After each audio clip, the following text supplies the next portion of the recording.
everybody. We're heading to West Springfield, trying to catch that second rally. My swing dance in Cambridge is canceled because the whole town is locked down. Musicians I know that need to play up in New Hampshire can't leave that area. No one can leave their homes because of this manhunt that's underway for the Boston Marathon bombers, one of which is dead and the other one's at large, according to news reports. Anyway, so my plans change. I hope I go to Springfield. Well, here we are. We're at the West Springfield exit.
Hey. It's very interesting to see a member of the press holding a Culpeper flag. Well, I'm an independent press. Okay. But I won't claim that I'm not biased like the rest of them do. Okay. You're just biased in the right way. I'm biased in my own way. There you go. Fiercely unbiased. Fiercely.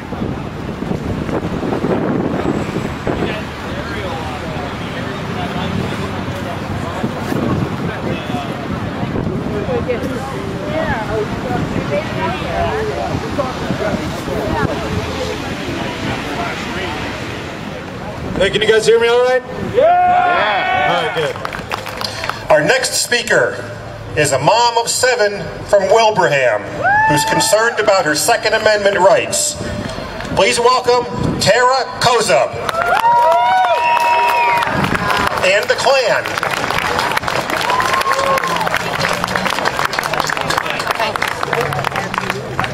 Good afternoon. It's an honor for me to be here today, standing among so many heroes, all the Oath Keepers. I want to thank you so much for your service. And I'm so proud to stand here today as a grateful American and mom of 7. It has been said that a woman who pushes for gun control legislation is like a chicken that roots for Colonel Sanders. Never has this been truer than it is now, at this moment in history. amid this age of terror and America's moral decay. The events of the last 5 months alone, the horror of Sandy Hook, the Boston Marathon Massacre, the manhunt for its terrorists, and the cradle of liberty and lockdown today are all sobering testaments to this sage and stark truth. This morning, upon hearing the news of the lockdown and the ensuing manhunt for an armed terrorist, my oldest, my 14-year-old son, said to me, "I'm sure the people with guns out there are a lot more comfortable than the people without them."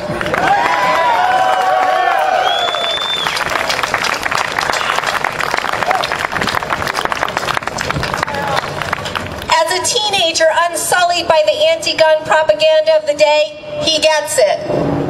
He understands the importance of the Second Amendment, that the right of the people to keep and bear arms is a necessity to a secure and free state. Yet today, the unarmed citizens of Boston and beyond are neither secure nor free, as they remain prisoners in their own homes, held captive by a state-imposed lockdown, as well as their own fear and the imminent threat of a terrorist on the loose. Yes, today is a reminder to us all that now more than ever, a woman who pushes for gun control legislation is like a chicken that roots for Colonel Sanders.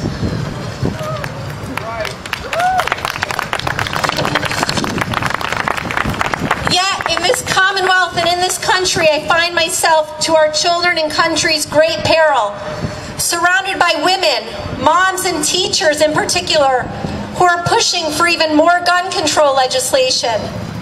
They are like mother hens cackling for the fox to come into the hen house. I remain baffled by this counterintuitive response, particularly when it comes from my fellow moms. This denial of the right of self-defense, the right to life. We hold these truths to be self-evident, that all men are created equal, that they are endowed by their Creator with certain unalienable rights, that among these are life, liberty, and the pursuit of happiness.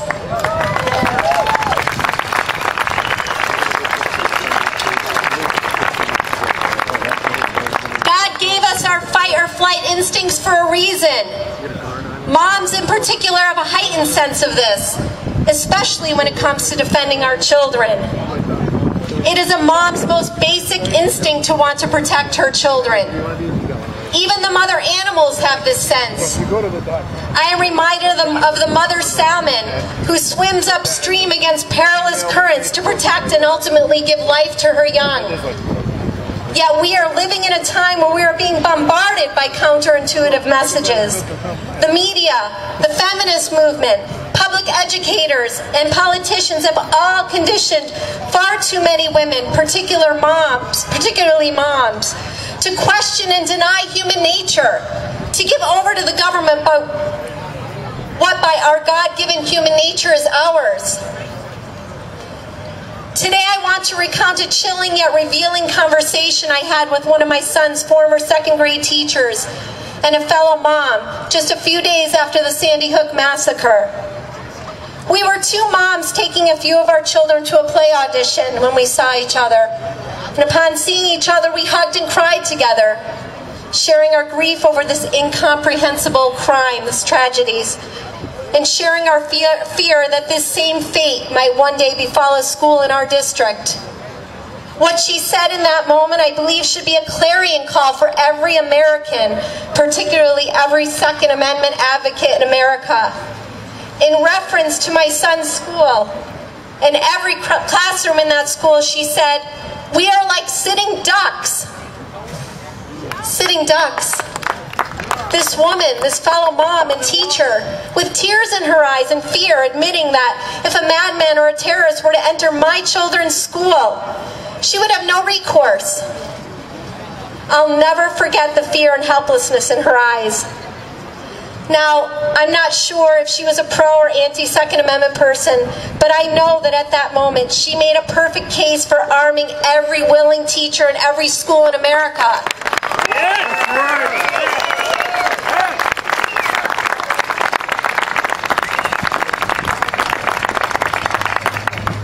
Everyone knows our schools are gun-free zones. And common sense tells us our children are indeed sitting ducks. And in the wake of Sandy Hook, what has been the response? More gun control. And who is leading the charge and calling for more gun control? Parents of those poor children murdered at Sandy Hook that day. And particularly my fellow moms. It's insanity. And again, it's counterintuitive. Just like a woman who pushes for gun control is like a chicken that roots for Colonel Sanders, a mom who pushes for gun control is like a mother hen who roots for the fox.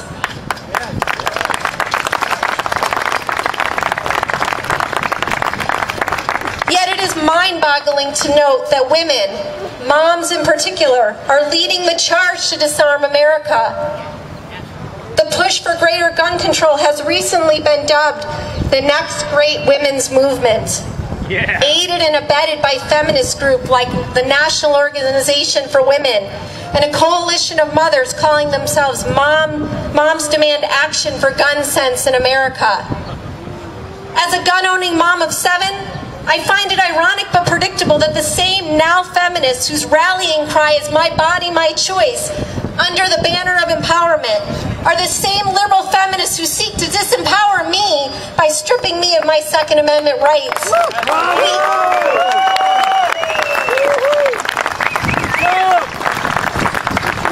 They want to leave me like a sitting duck to those who would do harm to me and my children. In their perverted minds, my body, my choice only seems to apply to women who seek the non-existent humanistic right to kill their children in the womb, rather than those of us who seek to preserve our God-given unalienable right to protect our children's lives.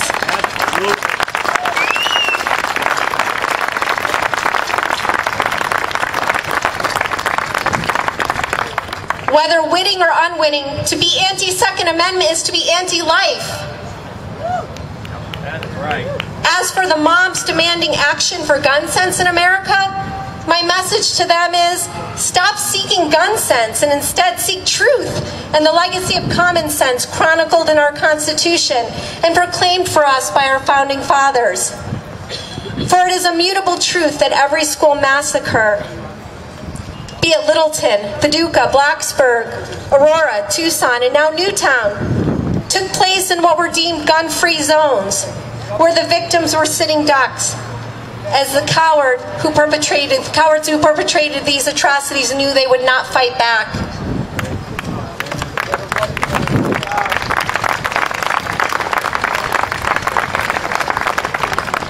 In reflecting upon Sandy Hook, we know that Connecticut already had some of the most restrictive gun laws in the nation. Hear, hear. As John Hammond from Gun Owners of America correctly pointed out, the anti-gun policy didn't work out very well for the kids in Newtown. All it did was telegraph to Adam Lanza that you can get your 15 minutes of fame, shoot up a classroom of first graders, and you don't have to worry that there's anyone out there who's going to shoot back. Moms of America, the time for choosing is at hand. We must not allow ourselves, our teachers, or our children to be sitting ducks. As moms, we must instead be like swimming salmon, forging ahead upstream against this culture of political piranhas who seek to shred our Constitution and the God-given unalienable rights of men and women.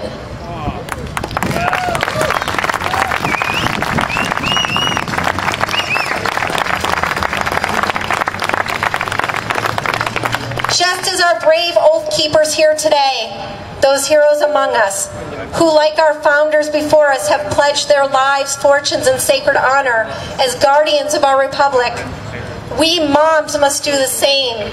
We must unite in prayer and purpose with our oath keepers. For as moms, we are the heart of our homes, but we are also the heart of America. And we are the gatekeepers of her freedom. We must proclaim liberty throughout all the land unto all the inhabitants thereof, while cultivating a culture of faith, hope, charity, family, courage, honor, truth, virtue, patriotism, perseverance, and self-reliance in our homes. These and God's grace are what will preserve freedom in our Constitution. These and God's grace are what will save America.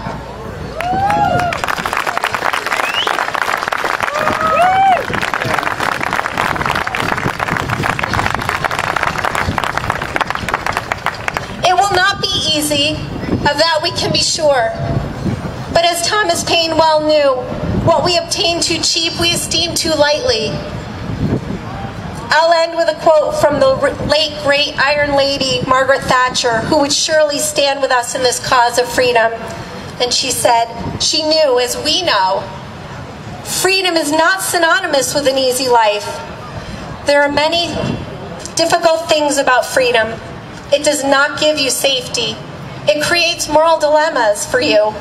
It requires self-discipline. It imposes great responsibilities. But such is the nature of man, and in such consists his glory and salvation. Thank you very much. God bless you all, and God bless America.